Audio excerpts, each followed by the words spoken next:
સમાજના પહેલા ચેપ્ટરના અડધા રિવિઝનમાં તમારું સ્વાગત છે. અને કાલે જ્યાંથી શરૂ કર્યું હતું વિવેક સરે,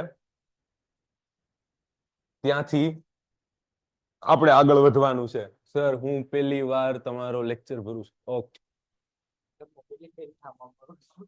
ઓકે, તું મેં તને કીધું એ કર ને ભાઈ. તો કાલે આપણે ક્યાં પહોંચ્યા હતા એની વાત કરીએ. તમને આ સવાલોના જવાબ જ સમજાવ્યા હતા ને વિવેક સરે, એ જરાક મને કન્ફર્મેશન આપી દો એટલે મને ખબર પડે કે આ પીડીએફ માં કઈ રીતે. કાલનું થોડુંક રિવિઝન કરાવી દો. અચ્છા, ઓકે. આલિયા એમ કે હા, તો અહીંયા જ હતું ને બરાબર? આ ક્વેશ્ચન છે ને? હવે પેલા પાર્ટનું એક વખત રિવિઝન કાલે થઈ જાય, પછી બીજી વખત રિવિઝન આજ કરાવવું પડે. પેલા પાર્ટનું રિવિઝન આ પાઠમાં આજે પણ કરાવવું પડે, બીજી વખત ત્રીજી વખત, છતાં પણ હાલો જોઈ લઈએ આગળના પેજ શું કહેવા માંગે છે. ફટાફટ આપણે ક્વિક રિવિઝન કરી લઈએ, પછી આગળ વધીએ. બરાબર? તો વિભાગ એ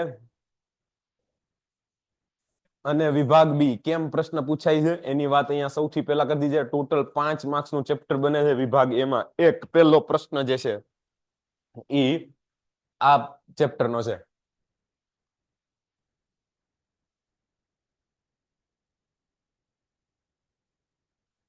પછી વિભાગ બી ની અંદર 2 ક્વેશ્ચન પૂછાય છે, 2-2 માર્ક્સ ના, અને આ રીતે ચેપ્ટર 5 માર્ક્સ નું બને છે.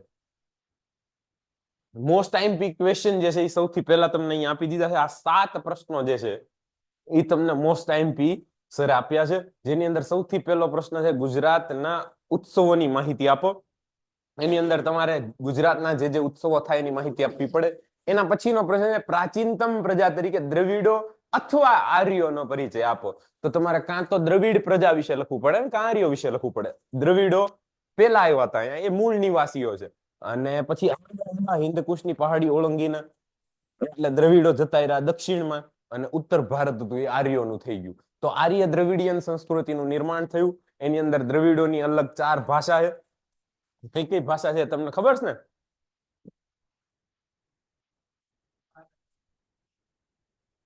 કેટલી ભાષા છે? 4 ભાષા: તમિલ, તેલુગુ, કન્નડ ને મલયાલમ. આખી દ્રવિડ કુળની ભાષા છે અને આખું સાઉથમાં એ જોવા મળે છે. હવે લગાતાર કોમેન્ટ કરશો તો એવું કઈ કોમેન્ટ વાંચવાનું નથી, કારણ કે જ્યારે સમજવાનો સમય હોય ત્યારે સમય જોઈ લેવાય. બરાબર? એ તો દેખાય, જેને અત્યારે ઊંઘ આવતી હોય ઝાંખું જ દેખાય. તને ઊંઘ આવે તો જા હુઈ જા, તો ઊંઘ નહીં આવતી હોય. હા, તો ભાઈ ના ના બરાબર છે. સ્ક્રીન અહીંયા જ છે, અને હવે કેમેરો તે તું હું કે જેવો તેવો છે કઈ, તો પછી છતાવલાને બોલાવી લેવો. ભારતના પ્રાકૃતિક, આમ આવે પ્રાકૃતિક,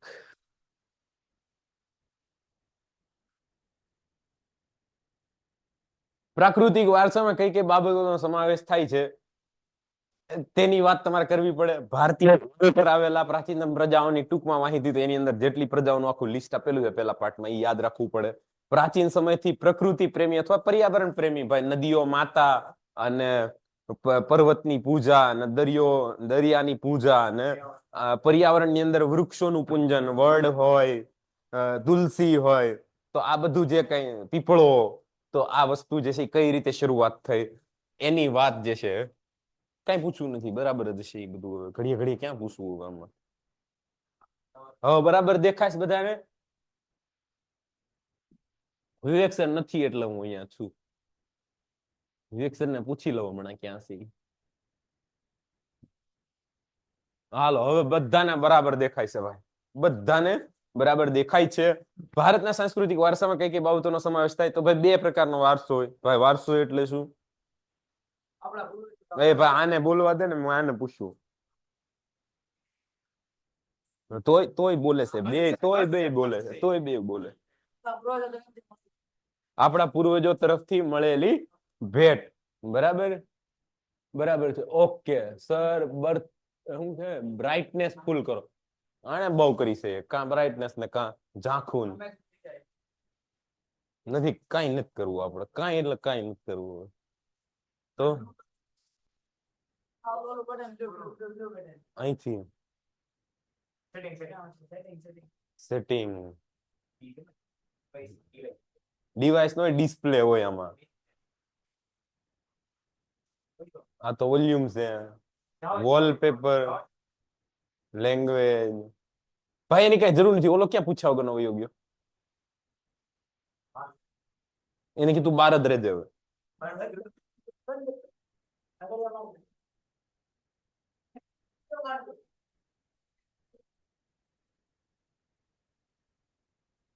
વાંધો નહીં, ભલે હાલશે. ભારતના વારસાનું અને સંરક્ષણ કરવું. ભાઈ વારસો છે તો એને જાળવો પણ ખૂબ જરૂરી છે.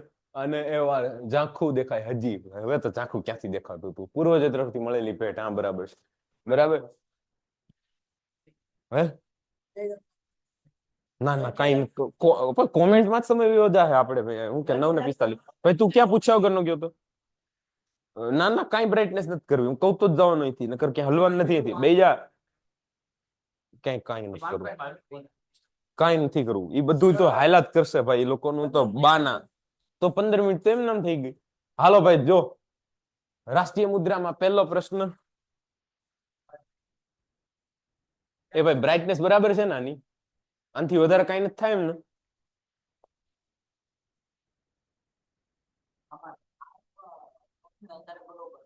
અત્યારે બરાબર છે ને? એ ભાઈ બ્રાઇટનેસ બરાબર છે ને? આ લોકોને ઝાંખું કેમ દેખાય તો? ઈ ઇન્ટરનેટ ક્વોલિટી ને લીધે થાય. હા, બ્રાઇટનેસ તો બરાબર છે.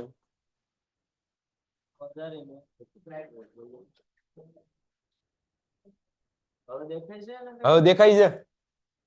હાલો હવે વ્યવસ્થિત દેખાતું હોય કોમેન્ટ કરો.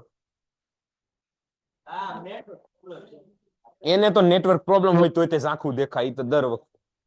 એને કે આપણે? હે ભાઈ એને નેટવર્ક પ્રોબ્લેમ હોય, એને ઇન્ટરનેટ ભાઈ તમારી ઇન્ટરનેટ સ્પીડ ન હોય ને એટલે તમને ઝાંખું દેખાય. તો ખોટી કોમેન્ટો નાખવી નહીં, પેલા ચેક કરી લેવું. હા બધું ન ભેગું થાય, બરાબર છે પાર્થ? હાલો, ભારતની રાષ્ટ્રીય મુદ્રામાં કયા કયા પ્રાણીઓનો ઉલ્લેખ છે ભાઈ? નમન, ભારતની રાષ્ટ્રીય મુદ્રાની અંદર કયા મુખ્ય પ્રાણી છે? મોઢા બંધ. પેલા તો કેટલા સિંહ છે?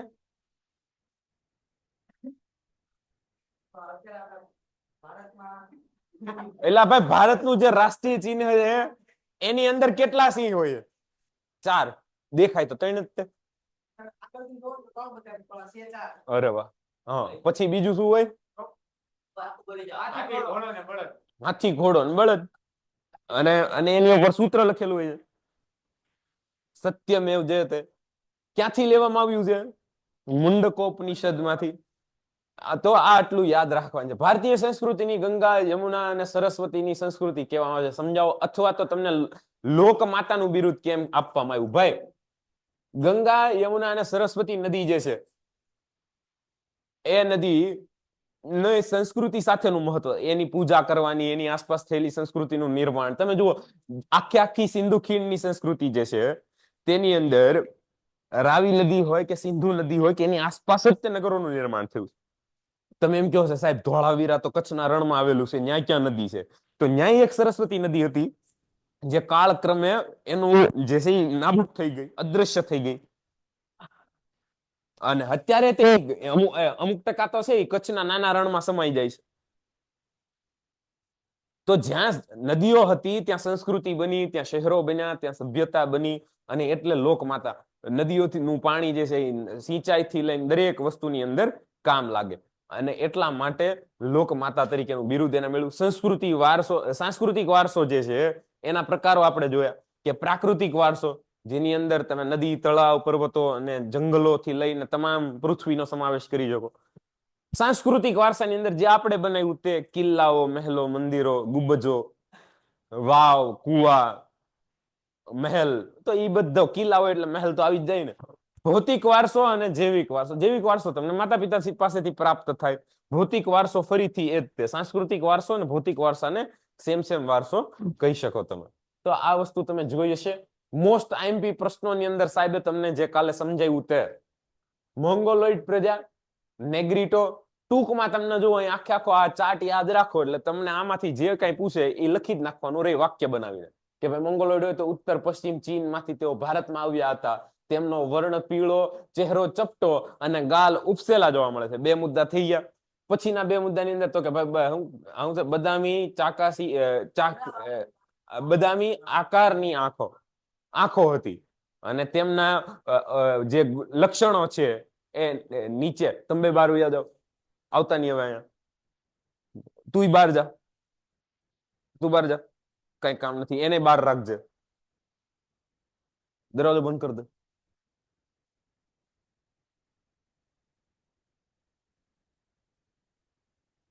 ભારતની પ્રાચીનતમ પ્રજા. પછી આર્યોની વાત તમે આગળ કરી હશે સર. બીજી જે નાની નાની ઇમ્પોર્ટન્ટ પ્રજા હતી એનું અહીંયા વ્યવસ્થિત. નેગ્રીટો જુઓ, સૌથી પ્રાચીન પ્રજા. સૌથી પહેલા નેગ્રીટો ભારતમાં આવ્યા હતા. તો કે ભારતમાં સૌથી પ્રાચીન હતા ક્યાંથી આવ્યા હતા? આફ્રિકાથી આવ્યા. બલુચિસ્તાન તો પાકિસ્તાનમાં છે. તો અહીંયા આફ્રિકાથી just shut up and listen. આફ્રિકાથી ક્યાંથી આવ્યા હતા? આફ્રિકાથી આવ્યા હતા અને બલુચિસ્તાનને રસ્તે હિન્દ કુશની પહાડી ઓળંગી અને એ લોકો આવ્યા હતા. બલુચિસ્તાનના રસ્તેથી ભારતમાં આવ્યા હતા એમ લખવાનું. રંગે શામ હતા, 4 થી 5 ફૂટ ઊંચા અને માથે વાગડિયા. વાહ, નેગ્રીટો પૂરા. પછી આવે ઓસ્ટ્રેલોઇડ. એને નિષાદ પ્રજા કહેવામાં આવતી હતી. ક્યાંથી આવ્યા હતા એ? અગ્નિ એશિયામાંથી. ક્યાંથી? અગ્નિ એશિયામાં આવ્યા હતા. રંગે શામ હતા, લાંબુ અને પહોળું માથું હતું, ટૂંકું કદ હતું ને ચપટું નાક હતું. માટીના વાસણો, ખેતી કરવી, સુતારી કામ કરવું, ધાર્મિક હતા એ લોકો ભગવાનમાં માનતા હતા. એવું બધું જાણવા મળે. કયા ભગવાનને માનતા હતા એવું કઈ ભણાવવામાં આવ્યું. ઈ તો હજી આવશે આગળ દ્રવિડમાં. અલ્પાઇન, ડિનારિક અને આર્મેનોઇડ. સાહેબે શું કીધું ખબર? જે પ્રજાની અંદર ઓછી માહિતી હતી ને એને એક સાથે ચાર્ટમાં સમજાવી દીધી. 2 ને બાકી રાખી, એક આર્યો ને એક દ્રવિડો. હવે એને અહીંયા આપ્યા છે. નથી આપ્યા? બાકી રાખી દીધા કારણ કે આર્યો અને દ્રવિડો હતા એની અંદર વધારે હતું. હા, એમ થઈ ગયું હશે. તો આ હતું કાલનું રિવિઝન. આગળ જોઈએ તો MCQ આવી જાય છે. તમે આ બધાનું રિવિઝન કરી જ નાખ્યું છે. આ ઓફર છે એનો લાભ તમે લઈ શકો છો. એની માહિતી પણ કાલે તમને મળી જશે. આગળ પાછા આપી દેશું આપણે. ફરીથી MCQ આવે છે. MCQ હવે અત્યારે તો પાછા ક્યાં લેવા? તો આપણે હવે મોટા પ્રશ્નો જે સમજવાના છે તે સમજી લઈએ. બરાબર. છેલ્લે પ્રાકૃતિક વારસામાં કોનો સમાવેશ થાય? તો પ્રાકૃતિક શબ્દની અંદર પ્રકૃતિ, નેચર છે. શું છે? પ્રકૃતિ એટલે નેચર. બરાબર. તો પ્રાકૃતિક વસ્તુ હોય એનો સમાવેશ થાય. પર્વતો, નદીઓ, ઝરણા, સાગર, લાંબા દરિયા કિનારા, વિશાળ ફળદ્રુપ મેદાનો, ખીણ પ્રદેશો. ખીણ પ્રદેશ એટલે શું ભાઈ? નદીઓના કિનારાનો પ્રદેશ, એને ખીણ પ્રદેશ કહેવાય. વેલી એરિયા. બરાબર. તો એનો સમાવેશ થાય. રણ, આ વસ્તુનો સમાવેશ. ઉપરાંત વનસ્પતિઓ, જીવજંતુઓ, ઋતુઓ, પશુ પક્ષીઓ, પ્રાણીઓ અને વૈવિધ્યસભર લેન્ડસ્કેપ કે જેને તમે ભૂમિ દ્રશ્યો તરીકે ઓળખો છો એનો સમાવેશ પણ થાય. ખનિજોનો સમાવેશ પણ પ્રાકૃતિક વારસામાં થાય. એન પછીનો પ્રશ્ન, પ્રાચીન સંસ્કૃતિ ધરાવતો દેશ છે એવું કેવી રીતે કહી શકાય? અથવા ભારત પ્રાચીન સંસ્કૃતિ ધરાવતો દેશ છે, આ વિધાન સમજાવો. તો ભાઈ પ્રાચીન એટલે કે જૂની સંસ્કૃતિ. દુનિયામાં ઘણી બધી સંસ્કૃતિઓ છે. બેબીલોન, પછી પ્રાચીન રોમની સંસ્કૃતિ, આવી ઘણી બધી સંસ્કૃતિઓ છે. પણ એમાં ભારતની સંસ્કૃતિ કંઈક અલગ તરી આવે, જેને તમે ઇન્ડો વેલી સિવિલાઇઝેશન અથવા તો સિંધુ ખીણની સંસ્કૃતિ તરીકે ઓળખો છો. ઈસવીસન પૂર્વે 5000 વર્ષો અને બીજા 7000 વર્ષ જૂની સંસ્કૃતિની વાત જયારે આપણે કરતા હોય તો તમારે સાબિત કરવાનું થાય. તમને વ્યવસ્થિત આપેલું છે. પેલા પેજ ઉપર તમે જુઓ કે ભાઈ સમુદ્રની ઉત્તરે હિમાલયની દક્ષિણે આવેલું સ્થળ જેનું નામ છે ભારત વર્ષ. ભારતમાં શુભ કાર્યોના સંકલ્પોમાં તેને ભારત વર્ષ, ભરતખંડ, જંબુદ્વીપ, આર્યાવ્રત જેવા નામથી ઓળખવામાં આવે છે, જે દર્શાવે છે કે પૌરાણિક મહત્વ એનું કેટલું મોટું છે. આપણો દેશ પૂર્વ, પશ્ચિમ, દક્ષિણ એમ 3 બાજુથી સમુદ્રથી ઘેરાયેલો છે અને ઉત્તરમાં હિમાલયની વિશાળ ગિરિમાળા કુદરતી સીમાઓ દ્વારા ઘેરાયેલો છે. દહમાં પોઈગામાં તો 10 વખત સાંભળ્યું હોય અને 10માં ભણવાનું આવે, આ બધું પાકું કરવાનું હોય. આપણા દેશની સમૃદ્ધિથી આકર્ષાઈને વિદેશીઓથી ઘણી બધી પ્રજા અહીં આવી, ઘણી લૂંટવા આવી, ઘણી રહેવા આવી અને એ વેપાર કરવા માટે આવી. ભારતીય સંસ્કૃતિના મહાનંદમાં તે ઓગળી ગઈ. મહાનંદ કીધો એને, મહા વત્તા આનંદ, કે જે અહીંની સમૃદ્ધિ હતી એમાં તે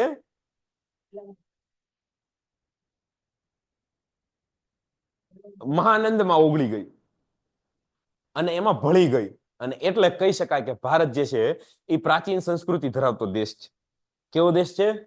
પ્રાચીન સંસ્કૃતિ ધરાવતો દેશ છે. આપણે નદીને લોકમાતાનું બહુમાન આપીએ છીએ. સમજાવો, અથવા તો નદીને લોકમાતા કહીએ છીએ, આ વિધાન સમજાવો. તમને 2 રીતે પ્રશ્ન પૂછી શકે. તમારે 2 માર્ક્સમાં લખવાનું છે. વધી વધીને 4 મુદ્દા થાય, બરાબર? હવે લોકમાતા એટલે લોકોની માતા, આપણી માતા. હવે નદીને તે લોકમાતા કેમ કીધું? તો નદી કઈક ફાયદો, માતા કીધું છે તો માતાનો ઉછેર થાય. આ પાઠનું હવે તો એક્ઝામ ને 2 જ મહિનાની વાર છે. અત્યારે ગુણભાર થોડો પૂછવાનો હોય કઈ. યુઝલેસ કોમેન્ટ કરવાનું રહેવા દો. અત્યારે રિવિઝન કરાવતા હોય એના ગુણભાર પૂછે છે. હુઈ જવાની કરતા તો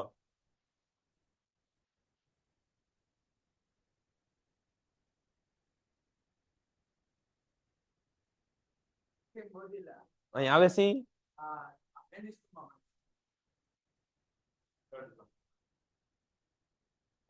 સવારમાં કે સાંજે?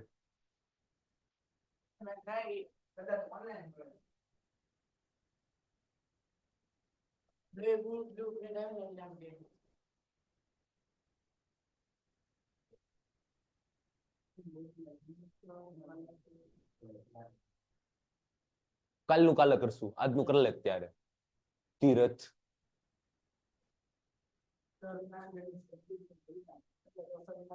બધું બરાબર છે. સર ને નહીં ખબર હોય કાલે નવેમ્બર થી ડિસેમ્બર આવી ગયો, સર નહીં કહી દીધું હોય બધું.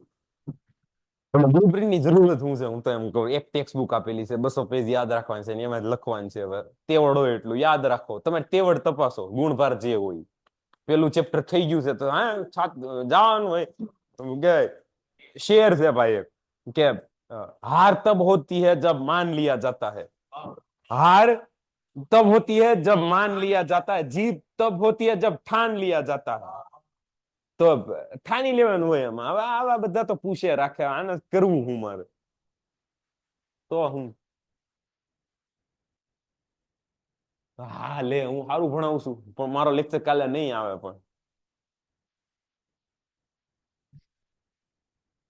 પણ મારો લેક્ચર કાલે નહીં આવે. મીઠી મીઠી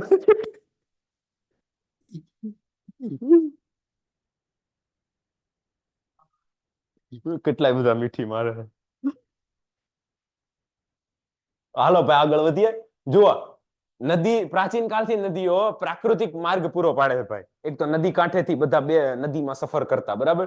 ભારતીય સંસ્કૃતિમાં સિંધુ ને રાવી નદીના કિનારે પાલન પોષણ પામી છે ભાઈ. નદીઓએ એક તો શું આપ્યું? પાણી. શેના માટે? પીવા માટે. પીવા માટે સારું છું તે ધોવા માટે ન બોલ, મતલબ પીવા માટે, કપડા ધોવા માટે, પછી સિંચાઈ માટે, ખેતી માટે, ખાસ તો અનાજ પાકે તો જ તે રહે. હવે જુઓ, રાવી નદી હોય કે સિંધુ નદી હોય, એની આસપાસનો પ્રદેશ કાપના કારણે ફળદ્રુપ થાય. તો એને જે મેદાન બનાવ્યા હોય અને કાળક્રમે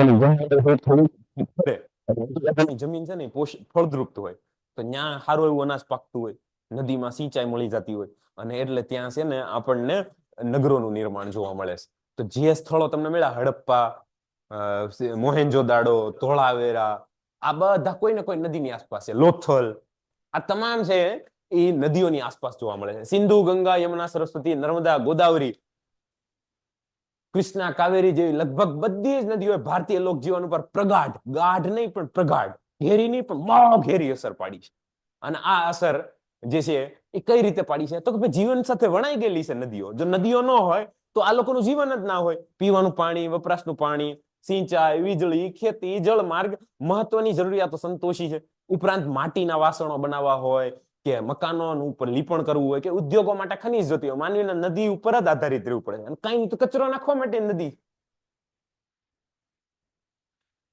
યમુના શું કે તમે જુઓ, લોકમાતા તરીકે આપણને વારસોમાં ભણાવવામાં તો આવે છે, પણ આપણા દેશમાં લોકમાતા કઈ ને માતાની હારે જ અન્યાય થાય. ગાય માતા તો હાઈવે ઉપર, લોકમાતા નદી તો કચરો મને આપો. અને બહારના દેશો નદીના નદી જ કે, રિવર જ કે, માતા નો કે, અને એમાં રાખ નાખવા ન જાય.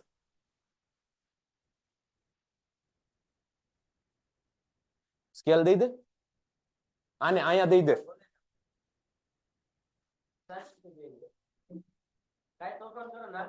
તોફાનની વાત નથી, એના ઘડીએ ઘડીએ આમ પૂછ્યા વગર નું આજુબાજુ જવું ને તો લિંક તો ભાઈ તને વ્યવસ્થિત ટાઈમ આપ્યો તો એક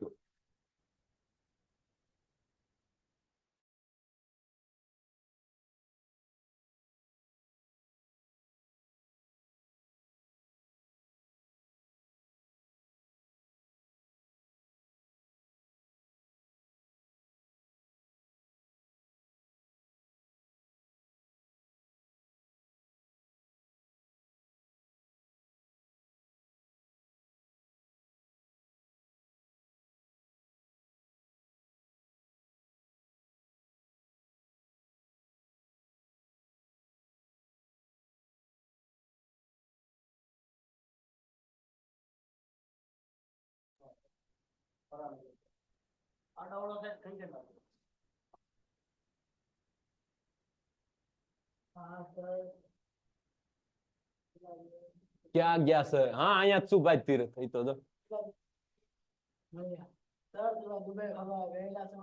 સર દુબઈ ફરવા ગયા. ઈ કોણ છે? આ ટીપી જ લાગે.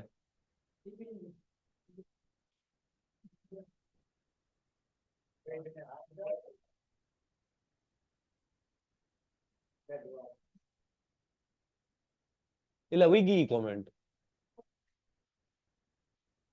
નહીં નહીં ડિલીટ થઈ ગઈ. સારું છું, ડિલીટ થઈ ગઈ. હા એમ જ હશે. હું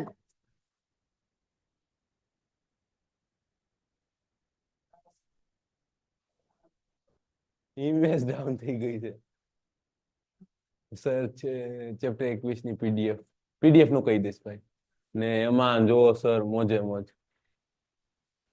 હાલો ક્યાં હતા? અહીંયા. આમ નદીઓએ ભારતીય પ્રજાને જીવન સમૃદ્ધ બનાવ્યું. પ્રાચીન કાળથી નદીઓમાં ઉષા અને સંધ્યા. દિવ્યરાજ, ઉષા એટલે હું?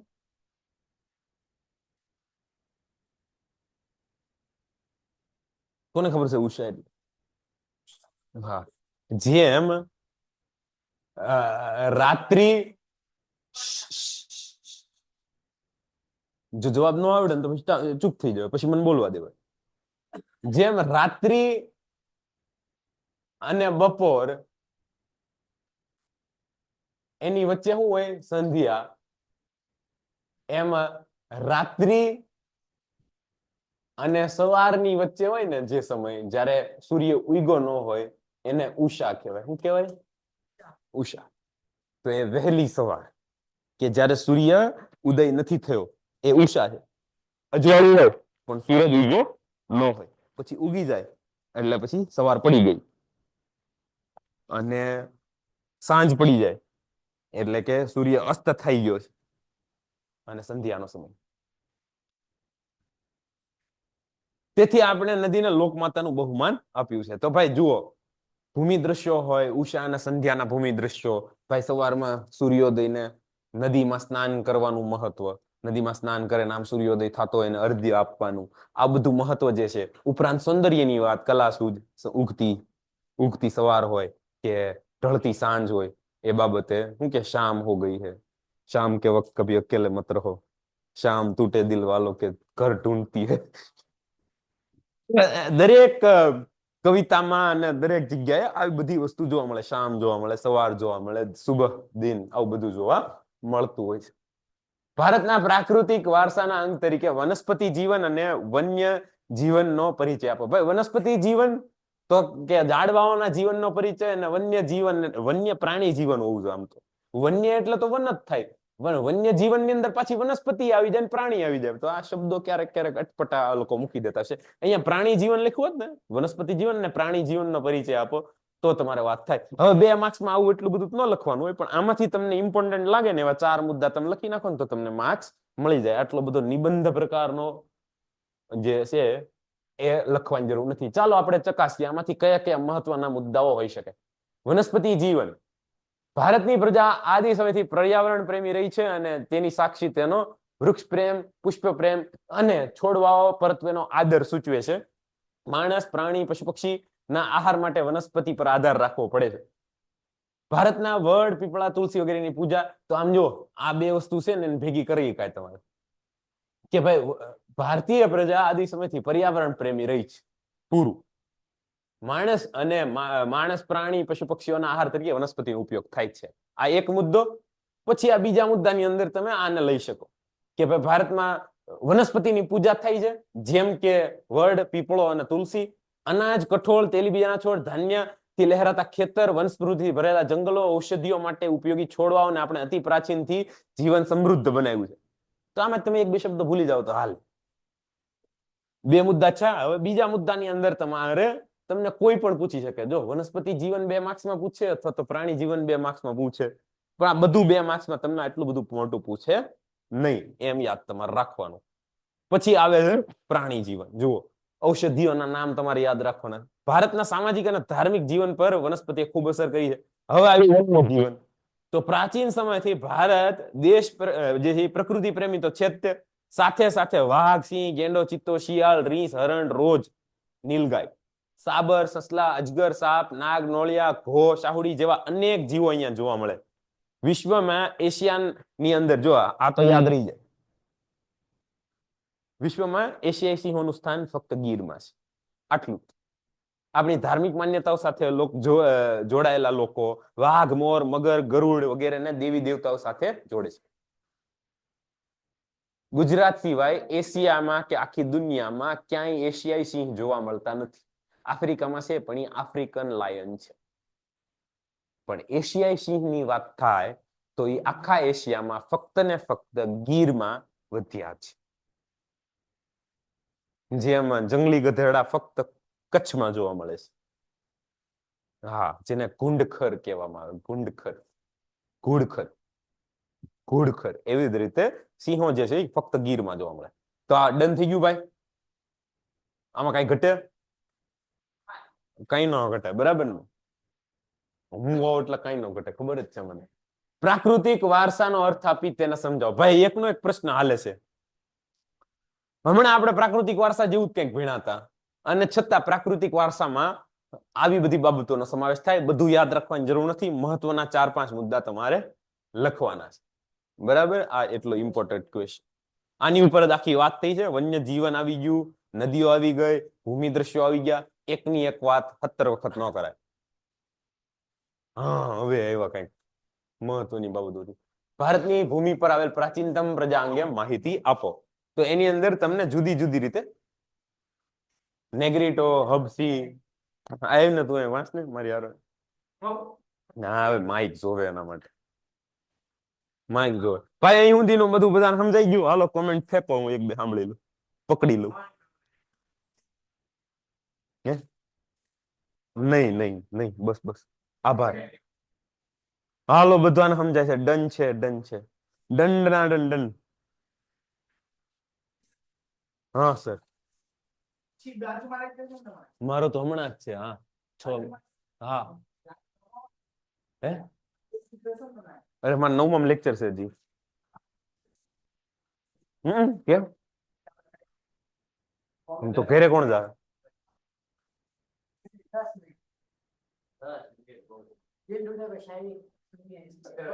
હાજી સર, બરાબર છે બધું. ઓકે, ચલિએ. મેગરીટો પ્રજાની વાત આવે, તમારે છે ને શબ્દો યાદ રાખવાના. આમ જો, સૌથી પ્રાચીન આફ્રિકામાંથી બલુચિસ્તાનના રસ્તે. પછી આ એક આખું યાદ રાખવાનું. શ્યામ વર્ણ, 4 થી 5 ફૂટ ઊંચા અને માથે વાગડિયા વાળ. બસ. શ્યામ નો યાદ રહે એમ યાદ રાખવાનું. નરેન્દ્ર સર જેવો રંગ કાળો. હા રંગેશ્યામ, વર્ણ એટલે રંગ, રંગે ને વર્ણે હાલે, શબ્દો તમારા હાલે, તમારે ડીટો ટુ ડીટો આવું જ લખવાનું હોય. હે શ્યામ એટલે કાળો થાય ભાઈ, ઓલી છત્રી નથી શ્યામલ શ્યામા, છત્રી હતી ખબર, એ કાળું શ્યામલ શ્યામ. નમણું નો કહેવાય, નમણું અલગ આવે, નમણું અલગ આવે, નમણા ને તમે કાળું નો કહી શકો, નમણું હા એ અલગ. હે શ્યામ સંસ્કૃત, ગુજરાતી, હિન્દી બધામાં શ્યામ આવે.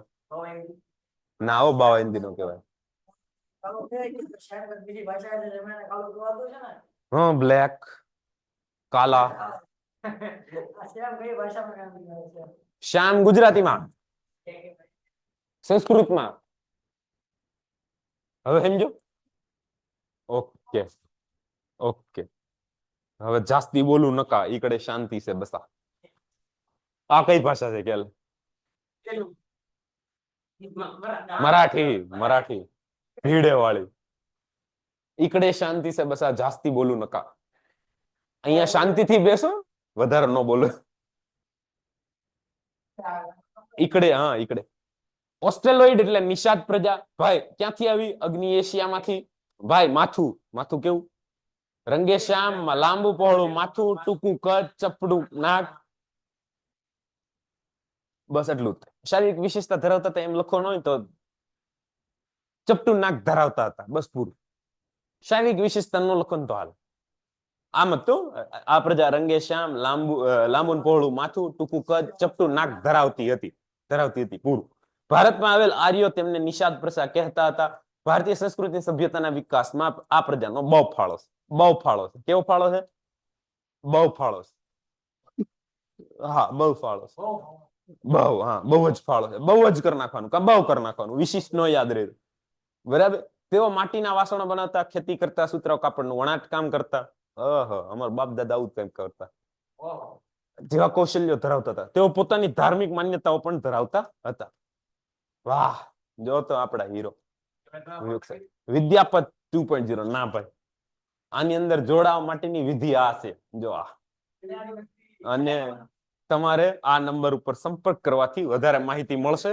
તમારું સ્વાગત છે પેન્ટેડ પરિવારમાં, જ્યાં તમે જોડાઈ શકો છો અને તમારી તૈયારીને વધુ ધારદાર ઓપ આપી શકો છો. તો આજે જ સંપર્ક કરો 72 72 86 86 71 પર, સિર્ફ આપકે લીએ. બરાબર.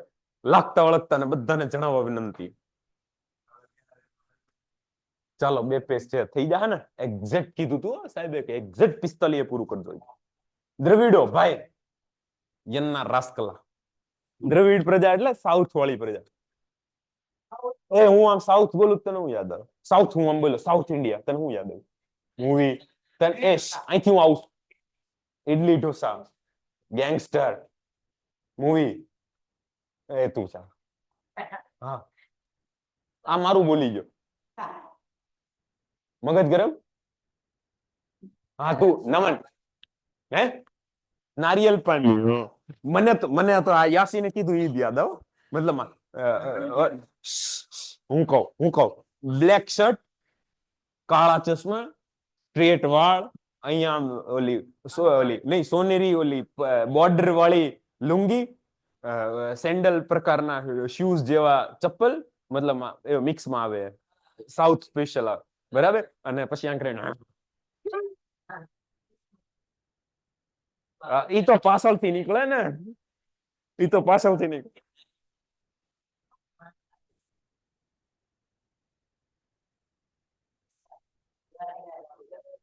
હા મતલબ પાછળથી હજી એક વસ્તુ કહું, મને હું યાદ આવે.